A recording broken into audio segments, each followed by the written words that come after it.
Hi, I'm Trevor Conquergood. Welcome to this week's R&K Software Club's video of the week. And the topic for this week is going to be about editing your embroidery designs. And we're just going to take a look at, ways that you can, select the parts of your designs and repurpose them into something new. And so to get started, I've already kind of worked on this little butterfly, and what I'm going to do is start a new empty workspace and kind of work it up again and show you kind of how I created these results based upon something that I started out with.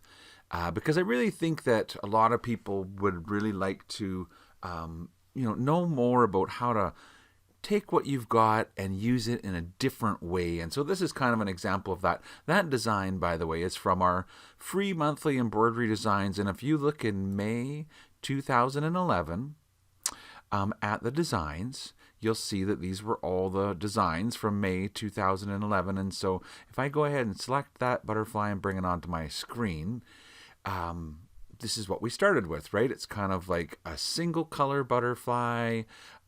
If I look at the sequence view, and I think really this is the secret to being able to create something new from something that you already have, is just really understanding what you got. And so we need to look at the shapes, and I just click on the expand button in the items view. And so I can kind of see through the shapes, and in fact, if I click on them, it'll highlight them and show me where they are. See that? And so I can see that it starts out with a little bit of a run stitch out here. So basically it looks like it ties in and it walks out there. And then it does a big piece of fill, which of course will have the properties for things like underlay. And so if you look at the properties of this fill, you can see that it's a standard fill, but it has a random fill pattern, and that's why it looks a little bit less kind of smooth than when we normally do a standard fill. And of course, you can easily change the pattern of the fill to any number of different patterns just by clicking and saying apply. I can see that there is underlay. It has a perpendicular underlay. And so these are the tabs, of course, that you can use to manipulate the settings for any of our embroidery shapes. But before we kind of recreate this design into something, we need to understand all the pieces that we have so that we can decide if they're needed or how to use them when we, recreate this design. And so just looking through, I can see that there's a fill for the wing and then a run stitch to walk, I guess, from where that wing finished down to the bottom, and then the fill of the bottom wing. And so the run stitches is really kind of indicative of, this is a run stitch that goes around the outside. When people do designs where the run stitch to get from where one design parts to goes to the other, that shows that it was really carefully digitized so that the pathing has been observed. And there are other ways to do pathing, like matching up your entry points and your exit points. So this is a little bit old school. The way I learned was like you did one piece of fill and then you used a run stitch and then you did another piece of fill and then you used another run stitch. And so presumably after the second fill, then you get the run stitch that kind of went around the outside of those two wings. And then it does a run stitch to walk from that point to the beginning of the next fill, and the next fill, and then another run stitch, and then another fill stitch, and then another run stitch around the outside.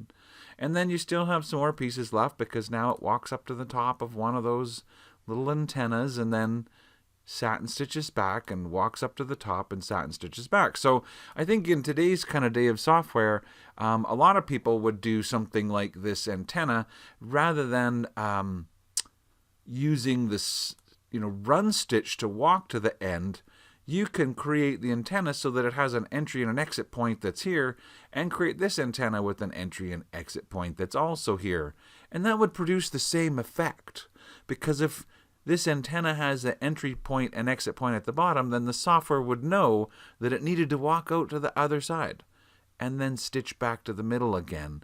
And so it doesn't really matter how people created it. And it's been created flawlessly to have that perfect pathing so that when you watch it sew out, the design doesn't have unnecessary jumps. However, I want to use the design in a new way, and I was thinking of maybe taking it and doing it in maybe like a Mylar style of embroidery. And so in a Mylar style of embroidery, I might want to take these fills and change them to be more open and perhaps even a decorative stitch to capture the Mylar. And if you're not familiar with Mylar, it's like a topping. Imagine the wrapping paper of a Hershey's Kiss, all foily and wrappy like that.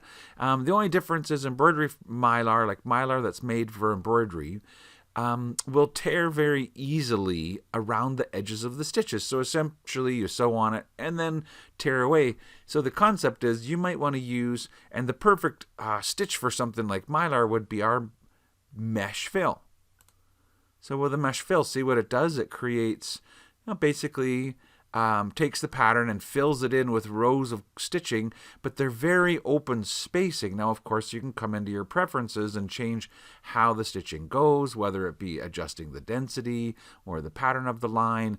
You can also use your shape tool over here to interact with the stitch direction of those stitches. And so I'm going to make it, because I'm doing Mylar and I'm doing open embroidery, I would try to avoid walking underneath. So suddenly, all of those original run stitches are going to start to seem inappropriate, because if I just simply click on these fills and convert them into this open spacing, stitching, that walking down the middle seems really inappropriate. And so normally when we do this, mesh fill, we tell the software to only walk along the outer edges. And that way it stays nice and tidy underneath. And so I've run into kind of some complexity to making the edits of my design, because there's now parts that just don't seem appropriate anymore. Does that make sense? You don't really need to have this run stitch that walks down the center like that. So there's several ways that we can accomplish what we want right now. I'm going to go undo and undo and undo, undo, and just put my design right back to where it was. Okay, fine. So we've looked through the sewing sequence and we understand that it does basically a run stitch, top of one wing, run stitch, bottom of one wing, outline. And then same idea, run stitch, top of one wing, run stitch, bottom of one wing, and then the outline. And then it does the run stitch, satin path, run stitch, satin path, run stitch, satin path, run stitch, satin path, and the run stitch for the end. And so again, some of these run stitches are a little bit old school, because of course our software has the ability to connect all these shapes together, and so it wouldn't be wrong to just not have them, especially when we're kind of going forward. So here's an example of what I might do to make this really easy for myself. Notice up at the top of the sequence view where it says all segments. If I click on that, I can choose to see just the run segments, or just the fill segments, or just the satin path segments. And I hope you understand the difference between fill and run and satin path, and if not, it just means you need to watch some other videos that kind of talk about the different types of segments that we make. But for today, I'm going to assume you already kind of understand that, and I'm just going to choose fill, and so it only shows me the fill segments. It doesn't mean that the other ones aren't there. They're still there, but currently I'm only showing the fill ones. And so if I click on one or hold down Shift on my keyboard and select them all, what I have is all the pieces of fill selected, and I'm just going to click on copy and then click off of the workspace, and now I can turn this back to all segments again, and everything's still the normal, green butterfly is unchanged. And I say paste, and now I have a new set of wings. Why don't we just click on a color in our in our toolbox, so that we can have an easy way to select just the new wings, And so notice, because I used copy and paste, that the new wings are at the end. So the original green butterfly is simply really unscathed. He's just sitting right there. And now we have these new set of wings. And so we can address those so what I'm basically doing now is sort of using the original design to create a new design, but I'm not really disturbing the original design. I'm just taking the pieces that I want from it. And so now I could select all 4 of these wings if you want and put it to be a mesh fill.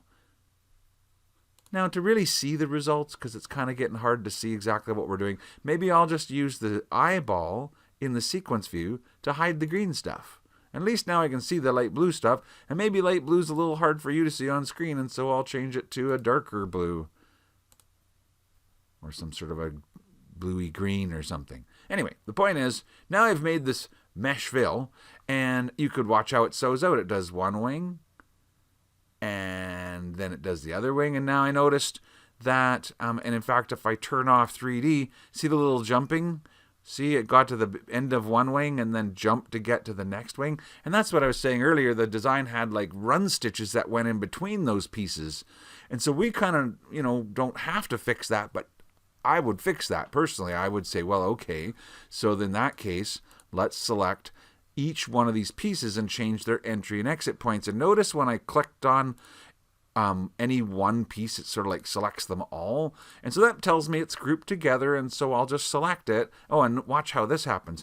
Here's our dynamic floating tool right here, and when I click on this little group, ta-da, the tool's all changed in there, and now there's an ungroup tool handy dandy right there. So I click to ungroup, click to let go, and now I can select each piece individually, and this is what I was saying, is I can easily tell this one, well, why don't we look at your entry and exit points?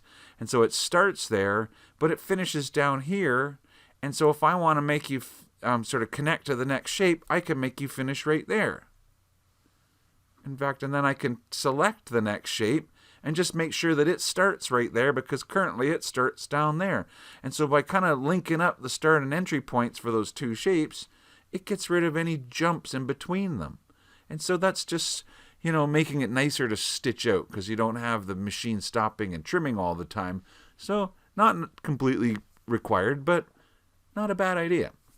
Now, there's also the ability, and watch if I select these two, we do have the ability to do this tool here, which is optimize entry and exit. And what that will do is look at shape 1 and look at shape 2 and choose the best place or a good place to finish shape 1 and a good place to start shape 2 that matches. So I'll click on that, and boom, it got rid of those dotted lines again as well. And if I look at shape 1, its entry and exit's been moved to there. And if I select shape 2, same thing. So there are cool tools to help do those kind of things. So basically what I've done is created a set of wings that might be good for Mylar.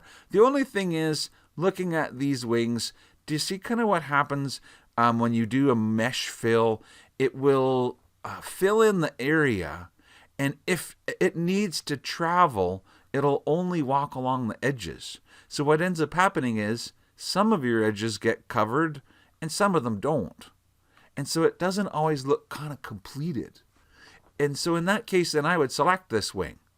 And probably the easiest way to do this, because really what I want is to have two copies of it, right? So that I can have one be a mesh fill and one be like a nice run stitch outline.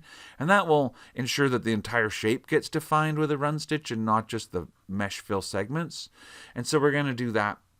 We're going to make a copy is what we're going to do. Now, when I say there's more than one way, because I guess we could do like an auto, create an outline from it.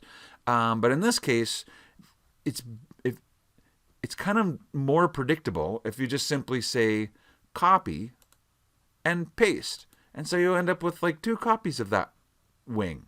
And the second one is the one that you want to select and just change it to be a run stitch. And if I turn on 3D, can you see how that run stitch really fixes up that wing piece and make sure that it has its top and its bottom? Look, undo, and then redo. See how it cleans it up? So, but what we need to do to make this sew logically is actually have it sew the fill and then the outline and then the next fill and the next outline. So what I'm going to do is select this outline and click and drag and let go of it on top of the fill, because whenever you let go, it'll drop that segment onto after wherever you've placed it. And so I'm going to click on the next fill and copy and paste and then change that to a run stitch and click and drag to put it on top of the fill so that it's so now the design sews fill, run stitch, fill, run stitch. And the run stitches are now outlining the shape. So it does a mesh fill and a run stitch. And so I would continue 2 more times. Click on that fill, copy, paste, choose run stitch, and resequence. And finally, the last one. And there is another way to copy a shape. It's right here. The only difference with that tool is it offsets the shape, which is kind of, not as ideal here, because if I click on run stitch, now I'm going to have to move that shape to put it back on top, and I might not put it perfectly on top, and so rather than do it that way, I'll undo to get rid of it. And so I'm back to kind of where we were with just that last piece of fill. And again, if I use this copy and paste, it doesn't offset. And so that's the one difference between clicking here, which kind of sets your new copy off to the side, but up at the top, copy and paste stays right on top, so you know for sure that it's matching in sort of location, and you just change it to a run stitch. And so we quickly kind of created the wings in a mesh fill. The only thing is, when I converted the wings to mesh fill, they all got the exact same sort of direction of stitching. And wouldn't it be nice if they had sort of different directions? And so you can select on one of these mesh fills, choose your shape tool, and interact with the direction line. And hit enter to update that. And so if I want to kind of make the match, I'll go to the one that's opposite it and use the shape tool and do kind of a matching symmetrical or whatever balanced look to it like that. So right away that already kind of helps it out. Then I thought for the bottom ones, what might be cool is to change the pattern of the actual mesh fill. So there's actually a little 3 dots here that if you click on, you get a little pattern selector. And so I just thought, wouldn't it be cool to maybe have a curved pattern? Or a lot of times I come in here and I use 2 rows of curved fill, to do something like this. And it does like 2 layers. But for this one, I was thinking maybe just 1 layer in maybe like a horizontal curve like that. Yeah.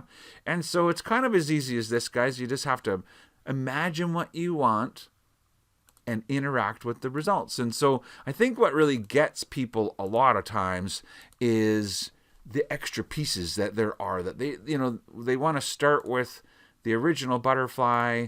And I'm not saying it's wrong, but it's the run stitches in between that really needed to be kind of addressed, right? We needed to take them and kind of get rid of them in some way. And so it's not that hard to do, but to kind of carefully do it so that you link up all those start and entry points is kind of the fussy part of it. And then in this case, what I don't have now is the body, right? That's still what's missing in our new, blue butterfly that we've been creating here, is a body.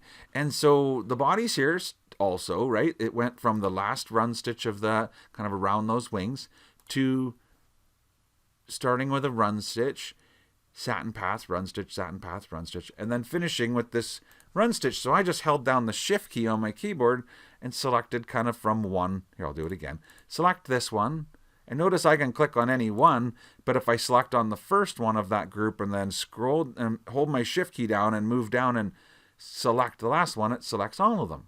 And again, I'm just going to hit copy and paste, because that'll basically put a new copy of it. We'll just leave the green butterfly alone. Now I've got basically the butterfly's body added to my design. And so we'll give it its own design, its own, I guess, color as well, so that now my butterfly's body and wings will be in 2 separate colors. So, okay, it can be as easy as that, you guys. We've repurposed our design into something completely new and interesting.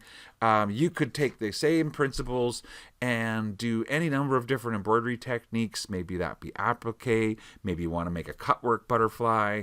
I think what happens a lot of times to people is they end up with more pieces. And now, why would you have more pieces but if this wasn't a true Floriani file? And that's really the kind of difference here. And so what I'm saying is, where did the design come from the original? Remember where we got it from? Because it was from the library. And so it was one of our Floriani designs from May of 2011, and it's a WAF. And WAF files are files that are made using the Floriani software, and so they have very predictable shapes for things like their fills. Now, if you want to make the exact same Mylar butterfly, but all you had was a stitch copy of this butterfly, it's a little bit more to do-y. Now let's just look at that. So I'm going to take the original butterfly and say File, Save As, and save it on my desktop as an embroidery format. And it doesn't matter what format you choose. I'll choose PES. It's one of the most popular embroidery formats. And people often download or purchase designs in the PES format. And so everything that we've already done is still on our screen. And I'm going to choose Open and look at my desktop. And there's the butterfly in the PES format. And I'm going to open it. Now I need to explain what's happening right now, because when I opened the design up, the software opened it up, and notice in my sequence view there's only one segment and it says stitches. Okay, well that's because I did not choose to convert this PES file into shapes that are editable. And that's often done. I mean, can I edit this butterfly? Absolutely I can. I could resize them. But if I did, the software would not add any new stitches. It would simply scale those stitches bigger or smaller. I can stretch it, I can add lettering to it, but it doesn't actually change the stitches. It simply scales them bigger or smaller. The actual number of stitches will stay exactly the same. And so that's the difference when you open or design a PES, is you're going to get stitches. Unless, because that's, by the way, because the stitches is really what the PES is. PES files don't include shapes. Remember, our design had pieces that we could select, fill pieces that were, that you could take this fill piece and deconstruct it and turn it into an applique, or whatever kind of fill stitch that you want, wave fill, etc., etc. There's lots of kinds. But when you open a PES, if you want to do that kind of editing, you'll need to ask the software to create shapes. Because as you probably know, that's how Floriani software works. You need shapes. And so I'll say open again. And this time, I'll choose the option convert to outlines. And I'll say open. So what the software is doing now is it read the stitches and it understood a pattern. If the pattern went forward, forward, forward, it said that's a run stitch. And it made a shape for it. If the pattern went back and forth, back and forth, back and forth, back and forth, the software said that's a satin path, and it made us an object for it. And if the software saw step, step, step, step, step, step, step, step, step, step, it said that's a fill stitch, and it made a pattern for it. And because of that, if I look at my sequence view, I can see the pieces. However, they don't look the same as they did before, did they? There's quite a few more of them, isn't there? Yeah. And notice that this fill is actually not all one piece anymore. Why the heck would that be? Well, you see, the answer to that question lies with the way the design sews in the first place. Because when you do stitches to outlines conversion, the software will understand the original stitches and it will generate these segments based upon the pattern. And every time the pattern changes, it makes a new segment. And so, for example, if I zoom in over top of like these antennae down here, there's a satin path. There's a satin path that understood that there was a break in the pattern and it created it.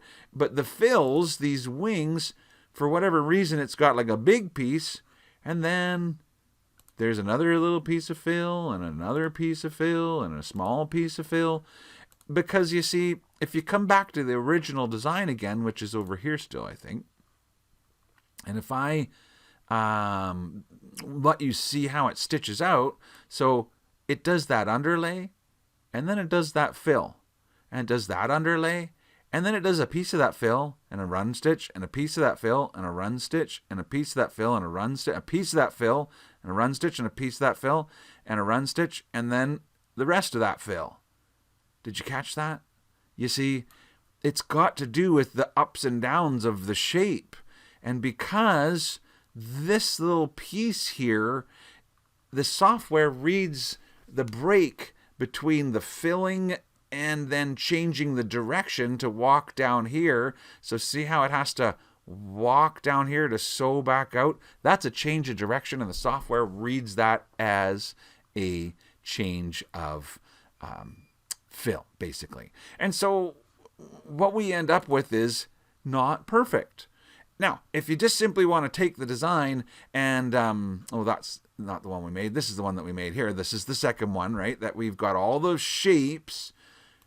Now, I know it's not the same as the original, but it's still very powerful, and I can still select all this, and I can still make it bigger or smaller, and it will generate new stitches. Now, sometimes people take designs like this and they make big size changes. And in that case, you may find that where those pieces of fill had broken up, that small gaps could start to appear. Why did that happen, Trevor? Well, you see, when it made those shapes, and let's just ungroup that so that I can select the individual shapes. When it made all those shapes, it separated them by about one density amount. And so if you end up with a gap when you resize it, it's because you made it bigger and the two pieces don't actually touch. They did originally, but now they're separated by about what was originally one thread, but now it's like this, two threads apart. Can you fix it? Absolutely. You have to use your shape tool. And you have to go in and kind of fix it. So if you're trying to do large size changes to designs, this is something that may become a valuable little tip that you picked up here, is that you can move that all. And basically, I'm good at doing this, and so you didn't see what I just did real well.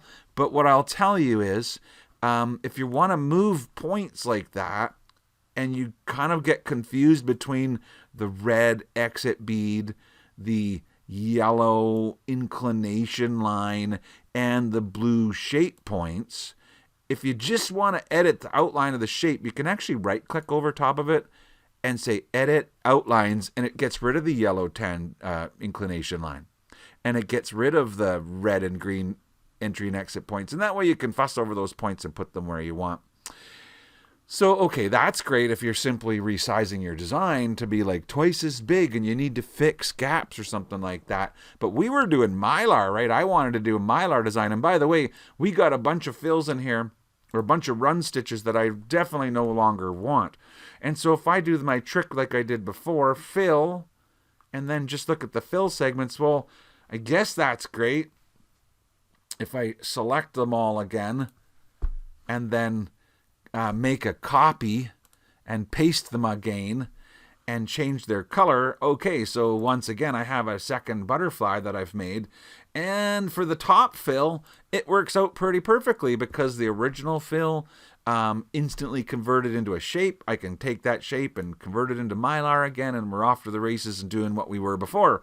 Where it kind of stumbles is the bottom fill, right? The bottom wing, because the bottom wing is like all those pieces to make it. And I can't click on Mylar anymore. I could click on Mylar on the big piece, or not click on Mylar. It's called mesh fill, Trevor. Call it the right name so they don't confuse the people. Sorry. But what I'm saying is, this is going to be complicated, you guys, because I want to do that as a single shape. And so there's several ways that this can happen, right? And I could probably come up with 4 or 5 ways to try and put all these pieces together. Maybe you want to convert them into artwork, make them overlap a little bit, and use the weld tool. Could you imagine doing that? In that case, what I said was you'd make them all into artwork. Oh, I don't have them all selected. That's too bad. So it was that piece down to that piece. Yeah, select them all, convert them all into artwork. Oh, it only does one at a time. Okay, well, that's fine. Anyway, I could click on each one and convert them all into artwork and blend them all, but I was thinking, forget it. That's too much work. I'm always about what's the easiest way to get there. Just like Kathy, it's like, what is the least amount of effort to get to what I want?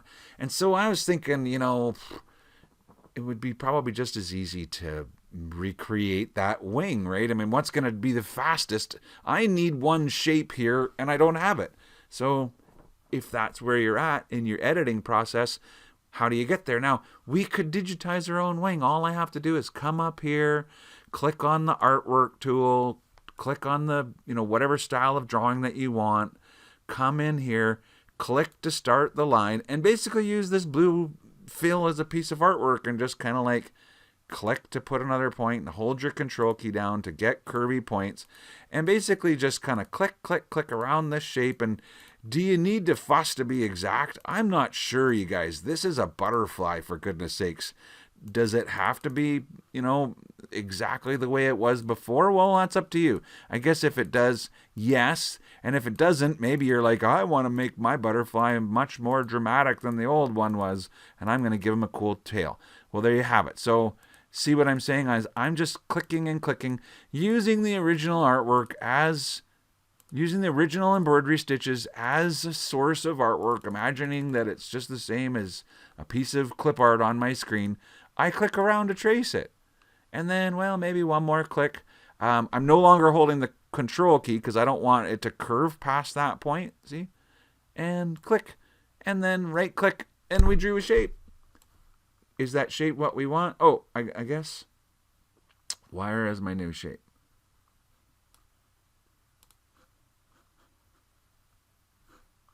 Well, I'm confused. Are you guys confused? What did I do wrong? It's there. I don't see it in my... Oh, I know why. Ha ha ha. I'm sorry. Because I have a filter on my sequence view to only show fill segments, and I just drew a piece of artwork, and so it's not showing. But it is really there, you guys. I just need to turn this back to all segments. Okay, you're not going crazy, Trevor. There's your piece of artwork. And so now you've got a piece of artwork that you could click on mesh fill, and it would be a piece of mesh fill. So was that so bad? It was way faster than any other probably remedy. I just digitized, you guys. I just made a piece that I wanted myself. Now that I've made it, and the beauty of that was the freedom to kind of like change it and be, well, I could be better than what it was and make it my own. Come in here, choose your whatever style of, kind of mesh fill that you want for it. And now that I've made one, what I could do is I could copy that one and flip it vertically to have the other side. So that was quick and easy. Oh, look, the two sides of this butterfly weren't actually a perfect mirror image of each other. Well, in this case, I either kind of rotate that and say, well, who cares? Or I'm like, for that matter, I'll just make the butterfly completely different. Well, who's to say butterflies are symmetrical? I don't know. Are they? They may or they may not be, but I can see here that my original one, the software, it's even gotten confused because the stitch directions from one piece of fill to the next didn't match. So really, recreating this bottom wing is kind of essential to really, making a good result. If you had, because I know a lot of people have added on Sketch-A-Stitch, right, to their FTCU. Do you know what I'm talking about? Sketch-A-Stitch is that new software from Floriani. This is the sketchbook tool right here. I'll just click on it, choose the Run Stitch tool, or whatever you want tool, the Fill Stitch tool, doesn't matter. Get a little closer to my design, although I want to do a fill, so I wanted to be as close as I can get without going kind of like, here, let's do my zoom bias, drawing the zoom box, and just draw a box that ensures that I can see all of the shape. Now I click on the little sketchbook fill tool, and I essentially just click and drag to kind of quickly go around my butterfly. And at this point, I'm not going to be as predictable about following the line as I did with the first one, but I thought we decided that we didn't want to have a perfect double-sided butterfly, and so is this any easier than going click, click, click method? Yeah, it is a little bit. And then if you do it that way and then you're like, oh, I wish I would have made that more rounded, well, of course you can select that fill shape and come in here and say, well, I wanted to round this, and so I'm going to select and add another point and just round that a little better. So you can always fuss over your points, right? And just because I made it with Sketch-A-Stitch as a fill, but because I own FTCU, I can now select that fill and convert it into a Mylar or convert it into any style of embroidery that you want. So with all of that said, we're trying to recreate the design from the PES file. It was a little bit more work because the pieces that I wanted just didn't exist. And so basically I'm almost there now, really, because it's this wing here. It's this wing here that I want, and hold my control key down, and that wing that I want, right? So let's get them, copy, paste, bring them to the front, change their color to be something new. And then the new ones that I had just made, that one and that one, same idea. I'll make them the new color. And so now I need basically the butterfly's body. And so once again, you can kind of go back to the original one and say, well, if you're not going to change its body and all, and you were just leaving that the same, then probably you can just scroll down to where the body starts. So there was the last bit of that sort of run stitch around the wing. The software kept going and made it a run stitch all the way up to the top of that little antenna. And so we'll start with the first antenna and then hold shift and scroll down and pick up the fill. So there's the butterfly's body again. Copy it, paste it in at the end, give it its own new color. And essentially now if I just come up to the top and hide the green color and hide that little blue color, you can kind of see what I'm making here. I've got that the top two pieces of the wing didn't get the Mylar, the mesh fill yet, but so okay. Have I just left you confused? I hope not. I really just thought it would be interesting to have a video today about editing designs and starting with one sort of style of embroidery and changing the style of embroidery. And I hope you can see the difference between having that true WAF file and how the shapes that come from the true WAF file are a little bit more predictable because they were made by somebody.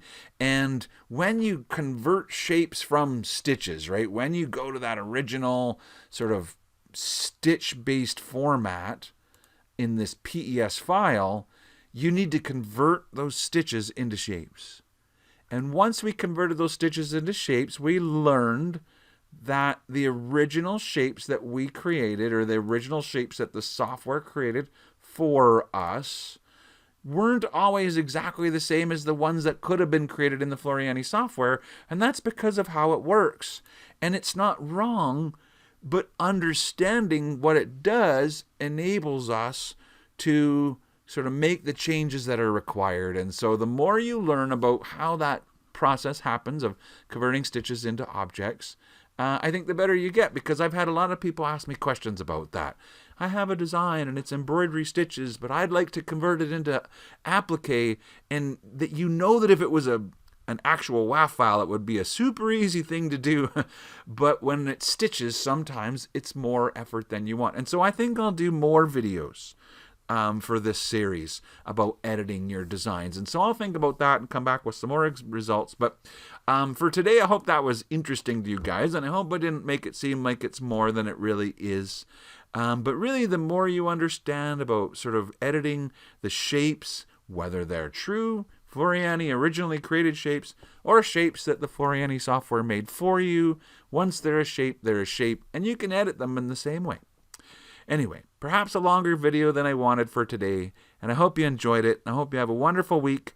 Thank you for listening, and bye-bye.